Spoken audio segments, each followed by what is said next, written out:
Hello दोस्तों, welcome back to my YouTube channel sky का GK. दोस्तों, इस वीडियो में हम लोग जो नीरज सर पढ़ाए हुए हैं आपका दूसरा वीडियो साइंस का, उसका 1 घंटा क्लास का हम लोग 10 मिनट में फास्ट रिवीजन कर लेंगे, ठीक है।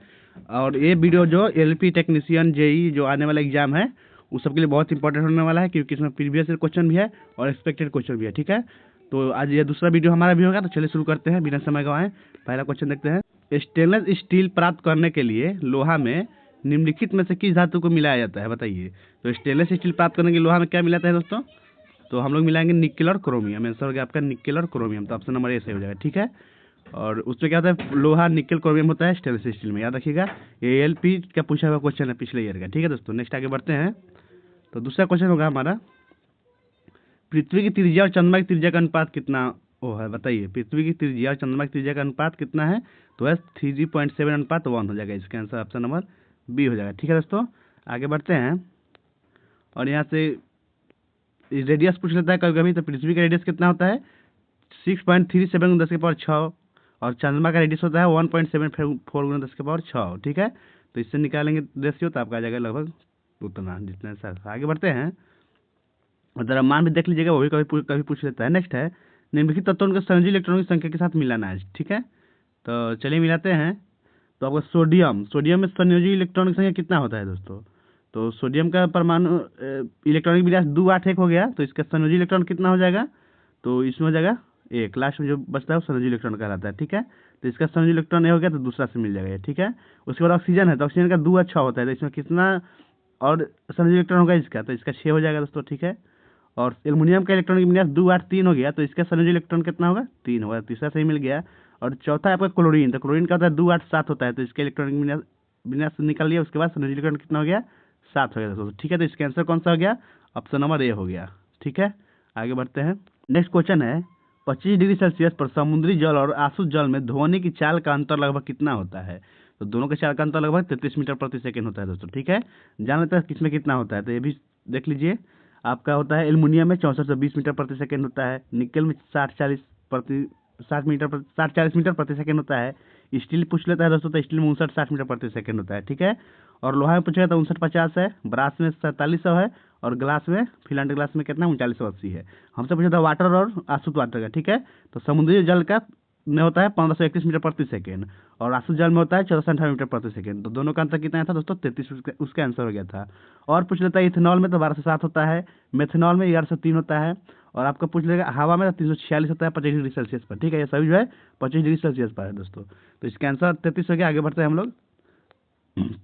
नेक्स्ट है, बिलियन के कणों का आकार है, बताइए बिलियन के कणों का आकार कितना होता है? तो इसका व्यास में 1 नैनोमीटर से छोटा होता है, आंसर का ऑप्शन नंबर है, ठीक है। मिश्रण दो प्रकार का होता है, एक समांगी मिश्रण और एक विषमांगी मिश्रण। तो बिलियन जो है समांगी मिश्रण होता है, और विषमांगी मिश्रण का आकार जो है उससे छोटा होता है, 1 नैनोमीटर से छोटा होता है। आगे बढ़ते हैं। 1 नैनोमीटर में 10 के पावर -9 मीटर भी होता है, ये भी याद रख लीजिएगा। नेक्स्ट क्वेश्चन है, निम्नलिखित में से किस पदार्थ को सरल पदार्थ में नहीं तोड़ा जा सकता है? तो हम लोग पारा को सरल पदार्थ में नहीं तोड़ सकते, इसका आंसर हो गया पारा, ठीक है। आगे बढ़ते हैं। यहाँ से और कुछ क्वेश्चन बन सकते हैं दोस्तों, कि एलिमेंट शब्द कौन दिया था? एलिमेंट शब्द जो है रॉबर्ट बॉयल ने दिया था, इसका याद रखिएगा, रॉबर्ट बॉयल, ठीक है। आगे बढ़ते हैं। नेक्स्ट है, पार्थेनियम को सामान्यतः किस नाम से जाना जाता है, बताइए। पार्थेनियम को सामान्यतः किस नाम से जानते हैं? तो पार्थेनियम को दोस्तों गाजर घास बोलते हैं, ठीक है। इसका आंसर होगा गाजर घास। आगे बढ़ते हैं। क्वेश्चन है, कोलाइड में निम्नलिखित में से कौन सा फोम का सही उदाहरण है, बताइए। तो कोलाइड में जो है दोस्तों फोम का सही उदाहरण प्यूमिस है, इसका आंसर ऑप्शन होगा प्यूमिस, ठीक है। आगे बढ़ते हैं। यहाँ से प्रमुख देख लेते हैं, जैसे गैस को सॉलिड में मिलाएंगे तो फोम उसको बोलते हैं, ठीक है। और इसका एग्जाम्पल होता है फोम, रबर, स्पॉन्ज, पम्पिस, ये सब होता है, ठीक है। और गैस को लिक्विड में मिलाएंगे तो उसको फोम बोलते हैं, और वो होता है उसका एग्जाम्पल शेविंग क्रीम होता है, ठीक है। ये दोनों याद रखिएगा, दोनों से आता है क्वेश्चन। आगे बढ़ते हैं। यदि किसी कार का द्रव्यमान 1500 केजी है, तो उसकी चाल को 30 किलोमीटर प्रति घंटा से 60 किलोमीटर प्रति घंटा तक बढ़ाने के लिए किया गया कार्य कितना होगा? तो दोस्तों इसको आप सॉल्व कीजिएगा, तो इसका आंसर आएगा 1.56 × 10⁻5 जूल, ठीक है। आगे बढ़ते हैं हम लोग। नेक्स्ट है, किस कोशिका का आकार बदलता है, बताइए। किस कोशिका का आकार जो है बदलता है? तो अमीबा का आकार जो है बदलते रहता है, ठीक है दोस्तों, अमीबा इसका आंसर हो गया। और आगे बढ़ते हैं। नेक्स्ट 11वां प्रश्न है, अवतल और उत्तल लेंस का संयोजन की शक्ति 5 डायोप्टर है। यदि उत्तल लेंस की शक्ति 4 डायोप्टर है, तो अवतल लेंस का फोकल लंबाई कितना होगा? तो दोस्तों पी टोटल बराबर P1 प्लस P2 होता है। तो टोटल आपका 5 डायोप्टर है, जिसमें से अवतल लेंस का आपको निकालना पड़ेगा और उत्तल लेंस के लिए 4 डायोप्टर। तो अवतल लेंस से कितना डायोप्टर हो गया, इसका हो गया 1 डायोप्टर। ठीक है, तो एक फॉर्मूला होता है P बराबर 1/F होता है। ठीक है, तो यहाँ पे P आपका आ गया 1 डायोप्टर, तो यहाँ मान भर देंगे 1 डायोप्टर। तो F बराबर कितना हो जाएगा, 1 मीटर हो जाएगा। तो 1 मीटर में कितना सेंटीमीटर होता है दोस्तों, 100 सेंटीमीटर होता है। तो इसका आंसर होगा option number C, 100 centimetre. Next आगे देखते हैं, निम्नलिखित में से कौन सा संयोजन केवल पौधों के लिए आवश्यक सूक्ष्म पोषक तत्वों से बना है। तो कौन सा हो जाएगा, जिंक, तांबा और क्लोरीन हो जाएगा। इसका आंसर हो जाएगा ऑप्शन नंबर सी। ठीक है, और नेक्स्ट हम आगे बढ़ते हैं। इसके बाद नेक्स्ट क्वेश्चन है, ये भी न्यूमेरिकल है, तो चलिए इसको बनाते हैं। ये क्वेश्चन है, एक ही द्रव्यमान वाले एक घन के आकार का धातु बक्सा का एक मेज की क्षैतिज सतह पर रखा गया है।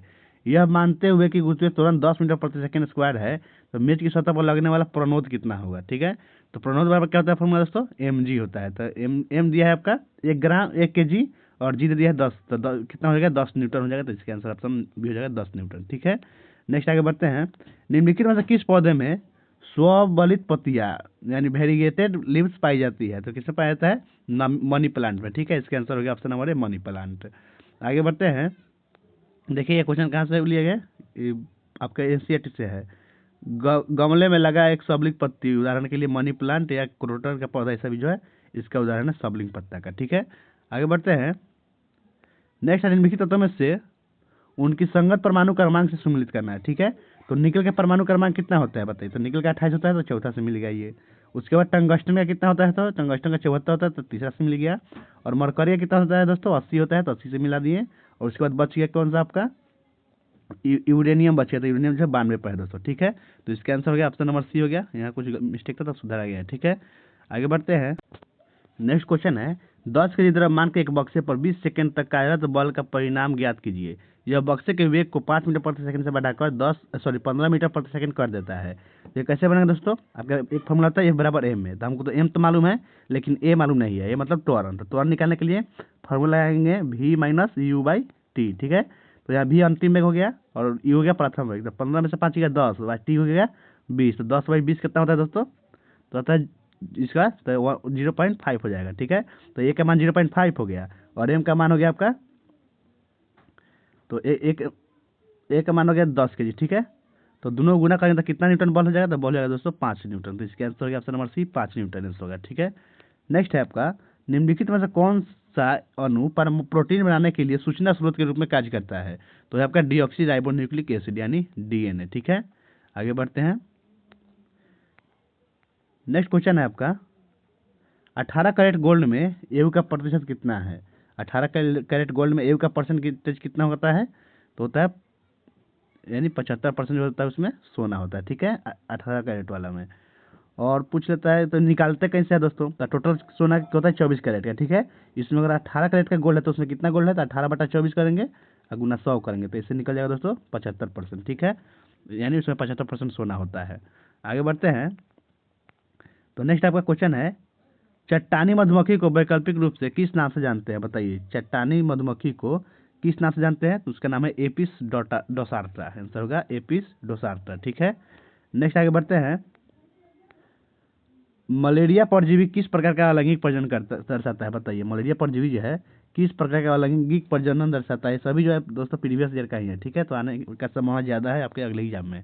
तो इसका आंसर क्या हो जाएगा, बहुविखंडन जो है अलैंगिक प्रजनन दर्शाता है। ठीक है, आगे बढ़ते हैं, नेक्स्ट है, निम्नलिखित में से किसका उपयोग बेकिंग सोडा के निर्माण में कच्चे पदार्थ के रूप में किया जाता है। तो सोडियम क्लोराइड का उपयोग किया जाता है। आंसर होगा option number C, sodium chloride. ठीक है, आगे बढ़ते हैं, नीचे कुछ कोशिकाओं के नाम दिए गए हैं, इनमें से कितने केवल पादप कोशिका में मौजूद होते हैं। तो बताइए इनमें से कितना जो है केवल पादप में मौजूद होता है। तो प्लास्टिड होता है एक, और एक होता है कोशिका भित्ति। तो इसका आंसर होगा ऑप्शन नंबर बी, 2 गो। ठीक है दोस्तों, आगे बढ़ते हैं, तो नेक्स्ट है आपका, कौन सा कोशिकांग कोशिका द्रव के विभिन्न क्षेत्रों के बीच सामग्री के परिवहन के लिए एक चैनल के रूप में कार्य करता है। तो कौन सा हो जाएगा, तो इसका आंसर होगा endoplasmic reticulum. Option number C हो जाएगा दोस्तों। ठीक है, नेक्स्ट आगे बढ़ते हैं, इसके बाद निम्नलिखित में से किसमें सीएफसी का उपयोग नहीं किया जाता है बताइए। किसमें जो है सीएफसी का उपयोग नहीं होता है, तो वो हो जाएगा आपका ग्राइंडर में जो है सीएफसी का उपयोग नहीं किया जाता है। ठीक है, अग्निशामक में भी होता है, एरोसॉल स्प्रे में भी होता है, रेफ्रिजरेटर में भी होता है, तो ग्राइंडर में नहीं होता है, तो इसका आंसर हो गया ऑप्शन नंबर बी, ग्राइंडर में। ठीक है, नेक्स्ट क्वेश्चन है 300 केल्विन तापमान पर निम्नलिखित में से कौन सा यौगिक तरल अवस्था में होगा? बताइए इनमें से कौन जो है तरल अवस्था में होगा? तो ये मीथेन तो होगा गैस अवस्था में, एथेनॉल तरल अवस्था में होगा और क्लोरोफॉर्म भी तरल अवस्था में होगा। तो इसका आंसर होगा ऑप्शन नंबर डी, बी और सी दोनों। ठीक है, यहाँ से देख लेते हैं प्रमुख, जैसे एसिटिक एसिड का मेल्टिंग पॉइंट होता है 290, ठीक है, केल्विन में, और बॉइलिंग पॉइंट 391 केल्विन होता है। क्लोरोफॉर्म का मेल्टिंग पॉइंट 209 होता है और बॉइलिंग पॉइंट 334 होता है। इथेनॉल का मेल्टिंग पॉइंट 156 होता है और बॉइलिंग पॉइंट 351 होता है। मीथेन का मेल्टिंग पॉइंट 90 होता है और बॉइलिंग पॉइंट 111 होता है। सभी को ध्यान रखिएगा। आगे बढ़ते हैं। एक गोलाकार दर्पण का आवर्धन +2 है, दर्पण कौन सा होगा? बताइए। तो दर्पण कौन सा हो जाएगा दोस्तों? अवतल दर्पण होगा। इसका आंसर ऑप्शन हो जाएगा अवतल दर्पण। ठीक है, प्लस का मतलब होता है सीधा और आभासी, तो अवतल दर्पण इसका आंसर हो गया। आगे बढ़ते हैं। एक वस्तु को अवतल दर्पण के सामने 20 सेंटीमीटर की दूरी पर रखा जाता है और इसका प्रतिबिंब वस्तु की दिशा में दर्पण से 60 सेंटीमीटर की दूरी पर बनता है, तो दर्पण द्वारा उत्पन्न आवर्धन क्या होगा? तो आवर्धन बराबर क्या फॉर्मूला होता है दोस्तों? -v/u होता है। u का मान -20 हुआ है और v का मान -60 हो गया। ठीक है, तो भरेंगे तो माइनस माइनस कट गया, उसके बाद 60 20 से 3 बार में कट गया, तो इसका आंसर कितना होगा दोस्तों? -3 हो गया। आंसर हो जाएगा ऑप्शन नंबर ए -3। ठीक है, नेक्स्ट आगे बढ़ते हैं। निम्नलिखित में से कौन सा विकल्प नीचे दी गई अभिक्रिया के उत्पाद को दर्शाता है? तो बताइए। तो इसका आंसर होगा ऑप्शन नंबर बी, जो है अभिक्रिया था आपका MnO + 4HCl था। क्या बनेगा इसके बाद? MnCl2 Cl2 और 2H2O बन जाएगा। आंसर हो गया ऑप्शन नंबर बी। तो थैंक यू दोस्तों, आज के वीडियो यहीं से समाप्त करते हैं। मिलते हैं नेक्स्ट वीडियो में। अगर आपको वीडियो अच्छा लगा तो लाइक कर दीजिए, अपने दोस्तों में शेयर कर दीजिएगा। ठीक है, अगर आप हमारे चैनल पर नए हैं तो चैनल को सब्सक्राइब करके जाइएगा। ठीक है, टाटा बाय बाय।